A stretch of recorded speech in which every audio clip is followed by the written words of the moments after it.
And we're live. How you doing, Mitchell? You know what? I can't complain today.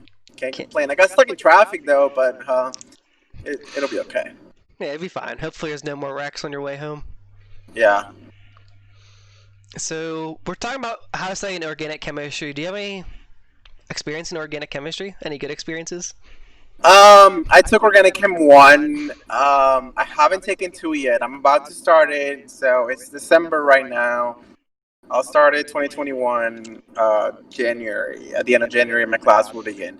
But I took Organic Chem 1. All right. It was definitely another language. So the professor walks in. He's like, "Hello, class," and now he's this guy, right? This Asian guy. Um, he looks like super fly. Like the hair and everything is like LA totally, right? Like the like what's he's wearing and everything. He's like, all right, guys, just to introduce myself, my name is so and so. I'm from LA. I just moved here. First time teaching this class in this town. Blah blah blah. It's like, all right, first thing you guys gotta know is that organic chem is another language. And I'm like, crap. We're about to get into some serious beeswax. All right, so he was cool. He was pretty understanding, but he was just like a little bit just not maybe not stuck up, but like not fully down to earth. Or maybe that's just how it was. I don't know. I've been to his office hours a couple times trying to ask for help, and like he would just kind of expect that you should know what you should know, and if he's teaching you in his office hours in that moment, like you should grasp the concept like really fast. Yeah. And I'm not one of those students, you know what I mean? Like I'm one of those students that you have to waterboard the information onto my brain. So it's kind of like one of those things that you have to like memorize it and everything. So I'm sitting in the back and like I'm sitting with like a couple friends and like we're just paying attention to what he's talking about and like oh my gosh, the first day was fully packed. He's like tomorrow or the day after tomorrow for the first week, I'm gonna see like half of you dropped. Can't you not? Can't you not, dude? After like I don't know how long, like half of them dropped by the end of the semester. Like I think there was only like 10 left out Jeez. of like a 200, maybe not 200, but like 100 class. He was intense. He was intense, and I kind of regret taking it with him because other students were like, "Yeah, dude, I don't have any quizzes every day. I don't have any homework graded every day. Like, I don't have any like extra homework, or extra exams." Apparently, other guys were having it easy, and I'm like here struggling, trying to pass with a B. I'm like, I just want a B, dude. I just need a B. You know what I mean? Yeah. So for organic chemistry, why you should trust me is I did take Ochem 1 and Ochem 2. I had A in Ochem 1, A minus in Ochem 2. My exams were 30 to 35 pages long, open ended, with 4 to 5 being definitions and rest problems. And I have to draw the mechanisms forward and backwards and know the reagents and what caused the reactions. So that's why See, you trust that's me. that's yeah, knowing the reagents and knowing the no, that was really hard. My idea was pretty chill though, so. What But how did you have like quizzes and tests or did you have like one test and stuff?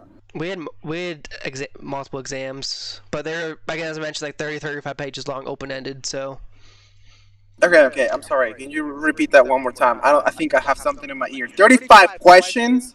30 to 35 I mean, pages of 35 questions. pages? Yeah. What? The exam No. the Ours exam was started like at 6 6. a.m., bro. Exam started at 6 a.m. and they end whenever you leave. How many of those did you have? About 3 in Ochem 1 and 3 in Ochem 2. Where Uh, did you go? Howard School of Chemicals? nope. This dude just want to give you enough questions so if you miss a lot, you can still have a lot of points still. Oh, you see this. Okay, so this teacher, that's something I didn't tell you. The question is like if you miss, like he did it like in a sequence, right? So he gave you two compounds. You have to like break them down. You have to mix them together. You have to know all the reagents about it and everything. But if you mess up in one of them and then you just keep on going, kind of like math, you fuck yourself over. So you lose all those points. Yeah. And like the first average of the class, like I think the average was like a 40% and 30%. Yikes. And there was like probably two people with like a 90, and there was a few of us that were like I think the very first exam I got like 69, a 68. I'm like, dude, what? But he curved it, so I ended up having a 70 or whatever. That's crazy. But on to the tips for this video, though. So, understand what the definitions mean.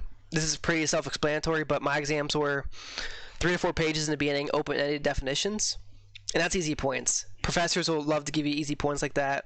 Maybe not 3 to 4 pages, but definitions are everywhere. So if you don't know what an organic compound is versus a carbon compound, you might miss it. Yeah, this is all memorization. You have to memorize it. Memorize it, integrate it into your brain, because Ochem 2 would be coming. Yep. No, you have to memorize SN2, L1, L2, SN1. You have to memorize it. The X factor, everything. You have to memorize it. You can't just. You have to understand it. You have to memorize it first, and then you have to understand it because you will see it again on Ochem 2. Yeah, everything always comes back. So that's why the second tip is master the mechanics. So to do this, I recommend doing problems on top of problems on top of problems, and also utilize the 5-minute method as we talked about before. Basically, you need to be able to write out the mechanisms forward and backwards without your notes, and you keep doing that till you can do it forward and backwards without your notes. So you do it once without looking, fill it in with your notes, get a piece of paper out, and do it again. So that's a second That's tip. true. That's 100% agree with you. The third tip is basically the same thing, but it's practice problems. Just keep doing practice problems till you basically see Ochem in your sleep. You think Ochem in your sleep. The Tetris effect. You do something so much that you start like reacting, living, and projecting it in your mind and your brain and everything. Yeah, I did so many. That's the question on the Mcat. Remember that. It's pretty easy. Did so many practice problems, but like my exams are so long, you pretty much had to know everything perfectly. Yeah, I have no idea. I would not. I would literally not. The dude clears the entire day for us. He's like, okay, exam starts at 6 a.m. And that's all How we many? have all day. How many of those 35 pages exams do you have? We had 3 per semester, but like. Okay, I mean it's not as bad. It took me 2 or 3 hours to do it. It took my friend, I think, 10 hours to do it. So. 10 hours to do it? What did he or she get? I mean, we both got A's, but. Wait, it took him 10 hours to finish the exam? Yeah, the dude clears the entire day for the entire exam, so like. You're there till you're done. You see, no. Where did he pull that information from? I feel like after I can figure out a problem and after I think about it for like 10 minutes, 20 minutes, I'm not going to get it. And just a lot of writing, like it's all open-ended, so you have to draw every single mechanism out. Or draw every molecule out. So there's a lot of writing. What did he write? Another symphony for 10 hours? Maybe he had problems with his corners. You know, maybe he couldn't draw a decagon. Maybe he had trouble with that. But if you're listening to this, do not rush. Okay, you cannot rush. It's another language. You have to practice it every day. Just like you learn a language, you have to practice every day. Practice problems every day. Yeah, don't rush. Like one little corner wrong could get you problem wrong. So you draw a carbon dude instead of a 4-carbon dude, and it's like, oh, well, I missed that question now because I put an extra carbon in there. Or you put a double bond, there's no double bond. So it's a big issue there. But also, last tip is Anki or Quizlet. I prefer Anki. Some people prefer Quizlet, but to each their own. I did Quizlet. I haven't discovered Anki by that time. But basically, just make the mechanism. So make sure you know the beginning of the mechanism, where the arrows go. Make sure you know the products, what makes the product, what reagents need to make that product, and then know it backwards too. That's what your Anki card should be. But that's all I got for how to master Ochem. Do you have any extra tips? Go to office hours. Do study groups. That's what I did. I did study groups. Thank God I passed. Do study groups. Do office hours. Actually, try to get other books. Try to go to tutoring. Even if you kind of get it, even if you're getting a 70, you're sort of passing with a B. You still don't want to get a B because it doesn't look as good or whatever. But hey, you know what? If you're gonna pass with a C, you can maybe explain it that Ochem was just not your thing. But try to put your best foot forward and try to study as much as you can. The more you practice, the more secure you will be at the end. But take your time. It's another language. Remember that it's a different language. and you're gonna have two of those. And then onto biochemistry, which is if you're gonna need it for your college, for your medical school, then you need to practice, practice, practice, because you will see some of it again in biochemistry. But no, I think we pretty much covered everything. Hey guys, thanks for watching, and stay tuned for next video. See you next time. Peace. Bye.